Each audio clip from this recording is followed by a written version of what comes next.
দুপুর বন্ধুরা আবার চলে আসলাম ছোট্ট একটা ঘরোয়া রান্নাবান্না ভিডিও নিয়ে। অনেক দিনের পর শরীরটা খারাপ ছিল এতদিন, তাই ভিডিও করতে পারিনি। পাশে থাকো অনুরোধ থাকলো। তো আজকে করবো সেই ঘরোয়া রেসিপি, রুই মাছের ঝোল করবো আলু পটল দিয়ে। তো এখানে মাছগুলো ভাজতে বসিয়ে দিয়েছি, এখানে আলু পটলটা কেটে নিয়েছি। তো মাছগুলো ভাজা হয়ে গেছে, এবার তুলে নিয়ে সবগুলো মাছ এইভাবে ভেজে নেবো। তো মাছগুলো ভাজা হয়ে গেছে, তুলে নিয়েছি। এবার এই তেলে কালো জিরে ফোড়ন দেব, ছোট্ট একটা পেঁয়াজ কুচি,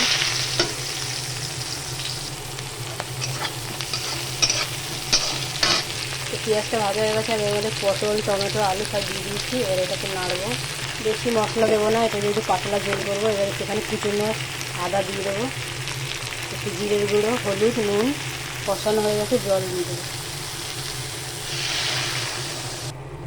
তো ঝোলটা ফুটে গেছে, এবারে মাছগুলো দিয়ে দেবো। মাছগুলো দিয়ে দিয়েছি, একটু ফুটে গেলে নামিয়ে নেবো। যদি রেসিপিটা ভালো লাগে লাইক কমেন্ট শেয়ার করো বন্ধুরা, চ্যানেলটাকে সাবস্ক্রাইব করে দিও। অনুরোধ থাকলো, অনেক দিনের পর ভিডিও আনলাম।